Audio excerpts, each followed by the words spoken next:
Chapter 1. Diet and Sex. The Influence of Food on Sexual Behavior.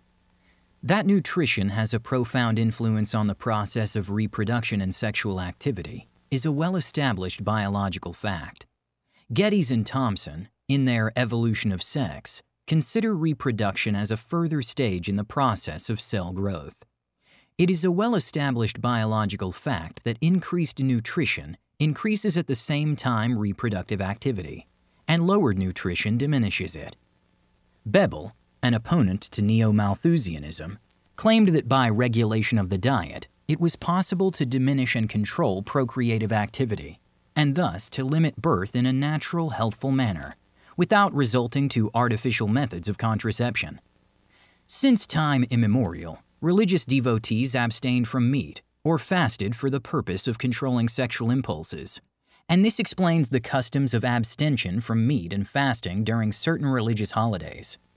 The ancient Orphics, Pythagoreans, Essenes, Gnostics, Neoplatonists, and Manichaeans all practiced vegetarianism in order to succeed in the practice of continence, which they regarded as essential for achieving the highest degree of physical and spiritual regeneration.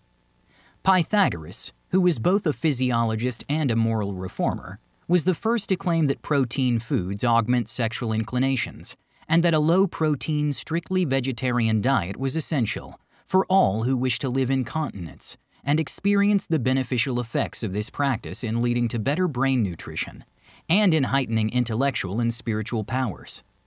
Pythagoras taught that there was a direct connection between the semen and the brain, and that loss of semen weakens the brain, while its conservation improves the brain's nutrition, since the substances thus conserved act as brain nutrients.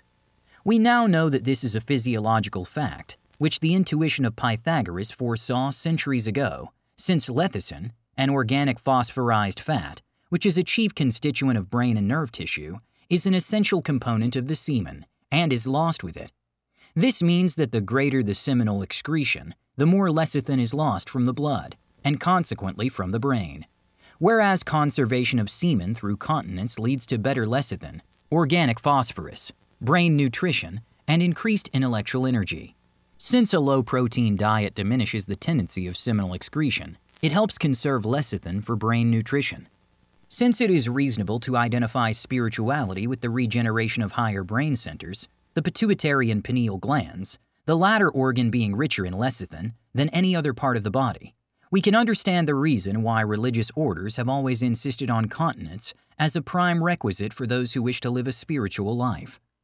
Among the Pythagoreans, who included some of the greatest mathematicians, astronomers, philosophers, and physicians of antiquity, not only meat but all foods rich in protein, including concentrated vegetable proteins, were prohibited as inimical to reaching the desired state of continence. Like the Orphics before them and the Essenes, Gnostics, and Manichaeans after them, the followers of Pythagoras abstained from all foods rich in protein to avoid their sexually stimulating effects and to make continence easy and habitual. Thus, through diet, the members of the Pythagorean community solved all sex problems in a perfectly natural manner. Diogenes Laertes describes the Pythagorean doctrine as follows: a state of purity is brought about by abstaining from flesh that has either been killed or died of itself from melanuria, from eggs, and from such animals that lay eggs, and from beans.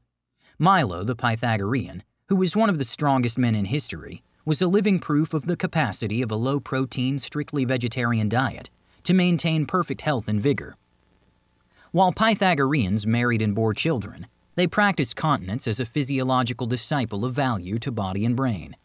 Pythagoras himself, who maintained his physical and mental vigor during a century of active life, restricted his diet to one composed chiefly of vegetables, fruits, and grains, chiefly millet, and the greatest of his followers, Apollonius of Tyana, who lived 500 years later, adhered strictly to a Pythagorean diet of fruits and herbs as a means of achieving a state of permanent lifelong chastity, which he was successful in maintaining during his long life of over a century. Concerning this great sage, who is considered to have been the historical Greek Christ of the first century, who was later rejected by the Roman churchmen at Nicaea 3 centuries later, and replaced by a fictitious substitute more pleasing to Emperor Constantine, who objected to Apollonius's vegetarianism, his biographer, Philostratus, writes, The votaries of Pythagoras tell of him that he declined to wear apparel made from dead animal products, and, to guard his chastity, he abstained from all animal foods. He resolved never to wed, nor to have any sex relations whatever with women. In this respect, he greatly surpassed Sophocles, who only said that in reaching old age he escaped from a mad and cruel master. But Apollonius, by dint of virtue and temperance in eating, never even in his youth was so overcome. While a mere stripling, in full enjoyment of his bodily vigor, he mastered and had complete control over this maddening passion. From Pythagoras, Plato, and Aristotle learned the doctrines of vegetarianism and continence, to which they both adhered throughout their long lives, and Aristotle taught these doctrines to his pupil, Alexander the Great, who was a strict vegetarian who lived on fruits and vegetables. For 1,000 years after Pythagoras' time, Greek, Toman, and Alexandrian philosophers were influenced by his teachings and became vegetarians, as well as wrote in defense of vegetarianism, including Ovid, Plutarch, Seneca, Porphyry, Iamblichus, and Proclus. Leonardo da Vinci was a modern Pythagorean whose lifelong continence was associated with his diet, as was also the case with Benedict Spinoza and Sir Isaac Newton. Catherine of Siena, at the tender age of 6, decided to live on a strictly vegetarian diet, and also to remain a perpetual virgin. And Saint Teresa and Saint Francis of Assisi likewise made vegetarianism the basis of their chastity. Saint Jerome wrote, "The forge of Vulcan, and the volcanoes of Vesuvius, and of Mount Olympus, do not burn more than those young men who live on succulent meats and indulge in wine." Porphyry, a Neo-Pythagorean philosopher of Alexandria and Pythagoras' biographer, himself a vegetarian who had written 4 books on the value of abstinence from animal foods, wrote as follows in defense of Pythagorean continence. "Given man who considered whence he came and whither he must go, and from these considerations resolves not to be led astray or governed by his passions, and let such a man tell me whether a rich animal diet is more easily procured, or incites less to irregular passions and appetites than a light vegetable diet. But if neither he nor a physician, nor indeed any reasonable man whatsoever, dares to affirm this, why do we oppress ourselves with animal food? Wine and meat blunt the soul," wrote Plutarch in defense of Pythagorean vegetarianism. Galen, the great ancient medical authority, wrote, "Those who deny that the difference in food renders some temperate and others dissolute, some chaste and others incontinent, some modest and others conspicuous. Let them, I say, who deny this truth come to me. Let them follow my directions in regard to eating and drinking, and I will promise them that their powers of their mind will be augmented, and they will acquire more genius, more memory, more prudence, and more diligence." Gandhi, like Tolstoy, offers a modern example of a philosopher who practiced the dual Pythagorean doctrines of vegetarianism and continence, and made the latter dependent on the former. In a debate with Margaret Sanger on the subject of contraception, which practice he denounced because it led to excessive sexual indulgence, Gandhi wrote, "The horror with which ancient literature regarded the fruitless loss of the vital fluid was not a superstition born of ignorance. Surely it is criminal for a man to allow his most precious possession to run to waste." It is known that Gandhi lived for many years on a low-protein vegetarian diet, using no flesh food or eggs. Writing on the influence of food on sexual behavior, Havelock Ellis, in his Studies in the Psychology of Sex, refers to the Trappists, a vegetarian religious sect whose members live in perfect chastity, and quotes a description of this group as given by Dr. Butterfield in the British Medical Journal of September 15, 1908. The great bulk of them are in absolutely ideal health and strength, seldom ailing and capable of vast work, mental and physical. Their life is very simple and very regular. A healthier body of men and women with perfect equanimity of temper. This latter I lay great stress on. It would be difficult to find. Health beams in their eyes and countenance and actions. Only in sickness or prolonged journeys are they allowed any strong foods, meat, eggs, etc., or any alcohol. The ancient Spartans offer an example of a race whose exemplary physical health and vigor was associated both with a vegetarian diet and a high degree of chastity. Among the Spartans, a matriarchal race, married couples did not live together, and indulgence in frequent sexual relations, but rather that sexes lived apart in separate dormitories. Plutarch, in his Life of Lycurgus, refers to the abstention by the Spartans from meat and alcohol, and to the fact that the youth of Sparta were chaste before marriage as well as after. For immediately after conception, the husband left his wife and retired to the man's dormitory, and often did not see her again until after the birth of the child, after which he visited her rarely. The Spartans ate at common tables, and the foods served them, by order of Lycurgus their king, were strictly vegetarian, and there was complete abstinence from use of alcohol. Tolstoy, a vegetarian, taught that chastity was necessary after marriage, as it was before, and that husband and wife should live together as brother and sister, and recommend continence as the only natural and effective method of birth control. In order that men may arrive at the desired state of sexual continence, which he considered necessary in order to achieve the highest degree of physical, mental, and spiritual well-being, Tolstoy advised abstinence from meat, alcohol, and all stimulating foods and drinks, and a life of hard labor, which would use up bodily energy, and thus reduce the excessive sexualism of the idle rich, who live on a highly stimulating diet of animal foods. To render possible the sexual abstinence which he regarded as the normal state of the truly healthy individual, Tolstoy recommended a natural life, avoidance of alcohol and use of meat, and never overeating or avoiding hard labor. He writes, "Any man can find hundreds of examples around him showing that continence is possible, and less dangerous or harmful to health than incontinence." Tolstoy demanded that men and women should be brought up that both after, as well as before marriage, they regard ordinary sexual intercourse, now sanctioned by church, state, and the medical profession, not as they do at present, as a sublime and poetic state, but as a bestial condition degrading to humanity. He wishes to replace sensual love by a pure relationship of brother and sister. To accomplish this, he regards a vegetarian diet as essential. Writing on the relation of food and sexual behavior, Tolstoy writes, "Our too abundant and exciting food, coupled with a perfectly idle existence, is nothing else than a systematic incitement to lust. You may be surprised or not, but it is so. Not far from where I live, some musics were working this spring on the railway. The ordinary fare of the music is meager: bread, kvass, and onions. The pounds of meat and game and fish and all kinds of exciting foods and drinks, where does that go? To sexual excesses." Havelock Ellis notes the mild sexual feeling among the Irish who live chiefly on potatoes and buttermilk, as against the extreme sexuality of the French, who live on a highly stimulating diet of meat, seafoods, and wine. In view of Tissot's and Delon's observations on the effects of an alkaline diet in reducing mucous membrane irritation in the prostatic urethra, which is the seat of sexual feeling, it is interesting to refer to Dr. Hindhead's observations, which have shown that a potato diet has a marked alkalizing effect on the blood and helps it to counteract and neutralize uric acid. In view of the previous remarks on the action of uric acid as an aphrodisiac, we can understand the reasons for the diminished sexuality of the potato-eating Irish as compared with the meat and wine-using French. On this latter point, the French historian Michelet writes, "A profound revolution has taken place. We have abandoned the sober French regimen and increasingly adopted the heavy blood-stained diet of our neighbors. Worst of all, we inflicted on our children. How strange to see a mother offer her daughter, to whom but a short time previous she gave the breast, a coarse diet of bleeding meat and such excitants as wine and coffee. And yet she is astonished to find the girl violent, whimsical, and passionate. It is herself she ought to accuse. What she does not see, a matter far more serious, is that in our precocious French race, the senses are directly stimulated by such a diet. Instead of strengthening, it disturbs, weakens, and enervates. Both for the woman and the child, it is a favor, an act of love, to be necessarily frugivorous, to avoid the fetid odor of meat and live rather on innocent food, which causes the death of no living thing, and pleases smell and taste alike."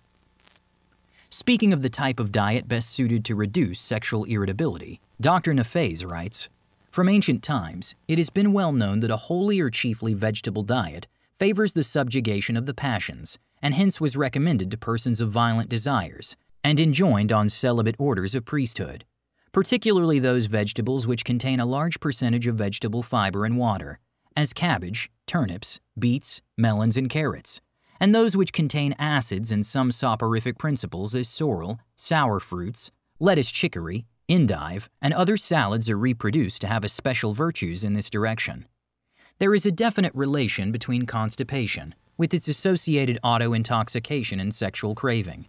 This results from two causes: direct physical pressure of the overdistended colon on the one side, and the full bladder on the other side on the seminal vesicles, or uterus in the female, which lies sandwiched in between, and the irritating action of the intestinal toxins formed through the decay of protein remnants, which act as stimulants to the sexual centers, in addition to uric acid and other foods formed through their metabolism.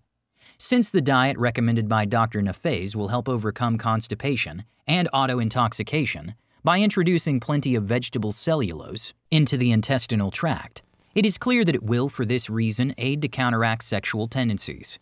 Intestinal cleanliness and freedom from auto-intoxication through protein putrefaction is the first step in sexual control. On this subject, the following quotation by Dr. John Harvey Kellogg, director of the Battle Creek Sanitarium, who for over 60 years was a strong advocate of a low-protein diet and also a believer in the physiological value of continence, writes, "Flesh, condiments, eggs, tea, coffee, chocolate, and all other stimulants have a powerful influence directly upon the blood, and through nervous sympathy with the brain, the passions are aroused. Poor blood, filled with crude, poorly digested food, is irritating to the nervous system, and especially to those extremely delicate nerves which govern the reproductive function. Irritation provokes congestion.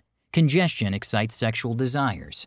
Excited passions increase the local disturbances, and thus each reacts upon the other, ever increasing the injury and liability of future damage. While children are raised upon such articles, or upon food with which they are thoroughly mingled, what wonder that they occasionally turn out bad? How many mothers, while teaching their children the principles of virtue in the nursery, unwittingly stimulate passions at the dinner table, until vice becomes almost a physical necessity. Thus these exciting causes continue their insidious work through youth and more mature years. Right under the eyes of fathers and mothers they work the ruin of children, exciting such storms of passion as may become uncontrollable. Nothing tends so powerfully to keep the passions in abeyance as a simple diet, free from condiments, especially when coupled with a generous amount of exercise." Kellogg, H.J. Plain Facts. Writing on the influence of diet on the development of sexual precocity and the habit of masturbation in the young, Dr. Miller, in his treatise on the cause of exhausted vitality, writes, "Feeding children upon pork, gravies, eggs, and pastry made of lard, salt, meat, with mustard and pepper, rich pies and cake and sweetmeats, vinegar, pickles, tea and coffee, and everything of this description tends to fire the blood, derange the nerves, and bring on a precocious development of the sexual passion. That there exists a relationship between the consumption of certain foods and increased sexual activity has been observed since the remotest times. The ancient Egyptians forbade the eating of fish by their priests, so as not to inflame their sexual passions. The belief in the aphrodisiacal influence of fish has persisted up to modern times. Brillat Savarin, in his Philosophy of Taste, relates the story of the Sultan Saladin and the two dervishes. As a guest of the Sultan, these holy men were served with an abundance of meat, and were given 2 female slaves of the harem to seduce them. But the Sultan failed of his purpose, as the holy men escaped from temptation, as pure as the diamond of Visapur.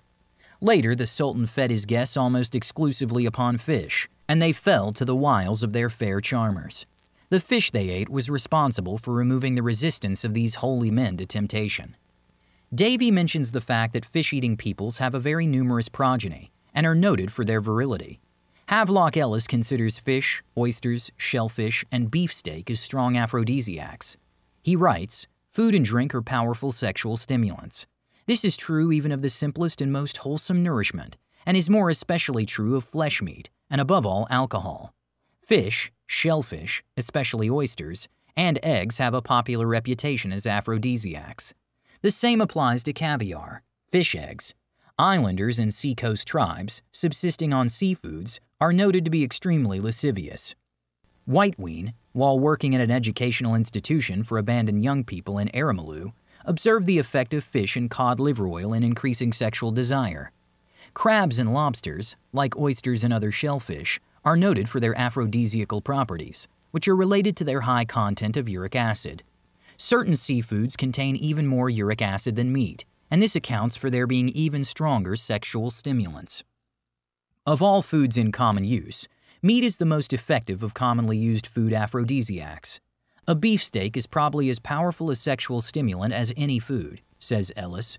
Dr. Arnold Lorand, the eminent endocrinologist, speaking of the increase of sexual activity by means of a specially selected diet, states that animal proteins, meat, fowl, fish, and eggs, are most potent in this respect, which may be a principal reason why many persons use them, as is also true of alcohol. Dr. Raymond writes, "It seems to me quite certain that a plentiful diet, containing in particular more protein, would have an excitant influence upon the sexual function. We are familiar with the fact that the male sex glands, when well filled, exert a certain stimulus upon the sexual sensory centers. The heads of the spermatozoa, like the cells of the nuclei, consist chiefly of nucleoproteids. When a wonderable amount of food rich in nuclein is absorbed in the diet, the spermatozoa become more apt to exert an excitant effect. With poor food, the sexual impulse or libido is but little stimulated, and the fulfillment of the act is incomplete. With overfeeding, especially with meat and certain other foods, the sexual impulse may be stimulated." Raymond A. Health Through Rational Diet. Speaking of the effect of a vegetarian diet in correcting sexual abnormalities, Dr. F.G. Lidston, professor of diseases of the genito-urinary organs and syphilology at the Medical School of the University of Illinois, writes, "The importance of careful attention to dietetic regimen in controlling the tendency to masturbation and sexual excess can scarcely be overrated. The relation of a stimulating and highly nutritious diet to sexual desire and capacity was well understood by the ancients. The old maxim, sine Baccho et serere frigiet ventus, is as pertinent as it is classic. In the lives of many individuals, Bacchus and Venus go hand in hand as dominant powers. With some persons, excessive sexual desire is directly dependent upon high living. Gouty conditions of the blood incidental to the latter are especially likely to be associated with irritation of the genito-urinary tract, and particularly of the nerves of sexual sensibility. If one would remain continent, he must not only abjure all mental sources of sexual excitement, but he must abstain from stimulants, tobacco, highly seasoned foods, in short, from all articles of diet that tend to induce nervous irritability. It is probable that a strictly vegetarian diet is the best one that can be advised for an individual who desires to remain continent in mind and body. With present pernicious social customs, the unaided efforts of the will are not always successful in conquering the lusts of the flesh." Lidston, F.G., Impotence and Sterility. On the same subject, Newton, in his book The Better Way, in which he advocates a method of controlled, non-orgasmal, continent sexual union as a method of birth control, which becomes easy, he said, on a low-protein vegetarian diet, but difficult or impossible on a high-protein meat diet, writes, "They who have ever carefully noted the effects on themselves of most kinds of alcoholic stimulants, of coffee, oysters, eggs, spices, and an excess of animal food of almost any kind, and especially those who prefer these things because of their stimulating effects in this direction, as well as they who find pleasure in the filthy conversation and practices referred to, cannot surely with justice charge upon nature the exuberance of their amatory desires. In so far, then, as this appetite is excessive in us beyond the requirements of nature and enlightened reason, it is unnatural and diseased.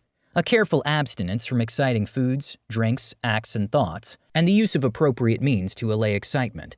These, persisted in, will bring victory in due time." So great was the belief and faith of Brillat-Savarin in the efficacy of certain foods to arouse the sexual function that people came to him for help in these matters. In particular, it may be interesting to note the sort of treatment he prescribed for a Parisian who found himself in a state of sexual exhaustion. The prescription included an old cock, which was ground up in a mortar, 2 pounds of the best beef, and some parsley. Coffee, tea, and cocoa, as well as chocolate, contain uric acid, caffeine, and other toxic alkaloids, which are sexually stimulating. Dr. McDougall of London says that several of his patients afflicted with spermatorrhea and generative debility discovered that tea and coffee always proved harmful to them by provoking such discharges. The caffeine they contain increases the heartbeat, raises the blood pressure, and so exerts an aphrodisiacal effect, while their uric acid irritates and causes inflammation of the genital mucous membrane, which is the seat of sexual sensibility. Lelamond mentions the case of a man who suffered from frequent nocturnal emissions, which proved quite debilitating, as a result of excessive coffee drinking. But when the coffee was discontinued, the emissions stopped, and the patient was restored to health. Cocoa, which contains the alkaloid theobromine, has long been regarded as an aphrodisiac. The Peruvian Indians use it as a stimulant to produce uterine contractions and as a sexual excitant. Professor Howe has also noted the aphrodisiacal effect of coffee in promoting nocturnal emissions. He writes, "A professor, 30 years of age, engaged in a new method of tuition, had recourse to very strong coffee to keep himself awake, and took 8 to 10 cups every night. Sometime after, he suffered from constipation and disordered digestion, attended with great discharge of flatus. His intellect and memory declined so that he became unable to finish his course of instruction, and sleep had left him entirely, although he had for some time given up taking coffee.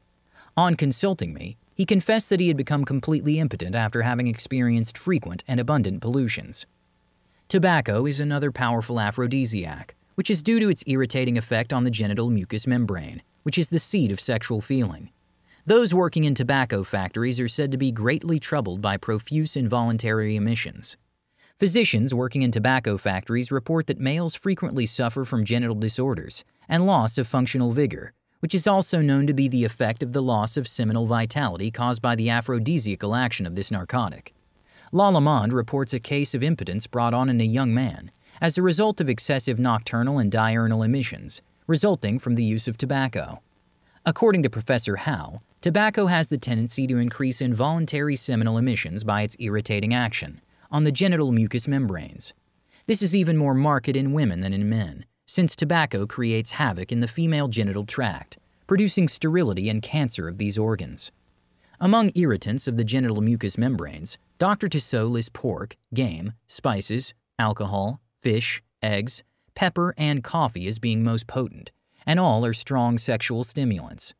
On this point, Dr. Eliot, in his Etiology, writes, "The abnormal intensity of the sexual impulse is largely due to improper and too stimulating food, to liquor of all kinds, spiced meats, etc., because such improper diet causes irritation in the mucous membrane lining the digestive tract, and as this is similar to that lining the genital organs, they also become irritated and congested. To control and subdue the sexual impulse, not only is it necessary to avoid eating or drinking anything that may tend to increase it, as for instance spices, condiments, rich and highly seasoned foods, eggs and meat, to any extent, tea, alcoholic liquors or tobacco, or any irritating or stimulating food or drink. Just as a uric acid-forming diet, by its irritating influence on the genital mucous membranes, promotes sexual desires, so an alkaline-forming diet, which counteracts the formation of uric acid, consisting of vegetables, potatoes, and fruits, has the opposite effect and tends to reduce sexual inclinations. Such a diet will be of value in the prevention and overcoming of masturbation in children, in cases of sexual perversion in excess, and in various female maladies which result from inflammation of the genital mucosa, as in the catarrheal discharges of leucorrhea, in gonorrhea, etc. Salt, pepper, mustard, and strong spices, all of which are irritants to the mucous membranes in general, and the genital mucosa in particular, are aphrodisiacs and promote seminal emissions. Otto Lengi described a case of a very sensual woman who is extremely fond of salty things. Many writers have remarked that onanists show a preference for spicy food containing much pepper and other condiments. According to Aristophanes, onions were regarded as aphrodisiacs by the Greeks, as they still are among the yogis of India, as they also regard garlic. Maro found in Italy, both in prisons and asylums, that lascivious persons were fond of onions. In some countries, celery is regarded as an aphrodisiac. Among the Chinese, ginseng is the most widely used sexual invigorator due to the well-known effect of this herb to vitalize the sex glands, for which reason it is universally used in China for the prevention and cure of impotence and sterility. It is claimed that Chinese ginseng users never pass through the climacteric and are able to procreate children at any age, and many at the age of 60, 70, and 80, and even 90, are still able to produce offspring. However, unlike most aphrodisiacs, ginseng owes its sexually invigorating properties not to mere irritation or stimulation, but to a definite vitalizing action of the root on the functional vitality of the sex glands, preventing their customary decline after the 4th decade of life. Professor Lakovsky attributes this to the mitogenetic radiation, Gerwich rays, that ginseng, in common with onions and garlic, gives off, which seems to have an energizing effect on the hormone-producing and spermatogenic cells of the testes. Suggested reading: Garlic, compiled by Health Research, one of the best books we know of on the subject. Covers many symptoms such as abscesses, asthma, bites of bees and scorpions, bronchitis, boils, cramps, carbuncles, constipation, colds, chills, circulation stimulant, coughs, dizziness, dropsy, dyspepsia, diphtheria, diarrhea, gas, gastric and intestinal catarrh, gallstones, kidney obstructions, high blood pressure, hemorrhoids, heartburn, infections, influenza, liver trouble, low vitality, neuralgia and pleurisy, compresses, mucus, malaria, nausea, nervousness, nerve depletion, pimples, palpitations, etc. These are the concepts of the various quotes of various authors. This book is in a constant state of revision as new data are added as we receive them, many from customers, others from published sources. Mimeographed and offset, illustrated light cardboard cover, $3.50.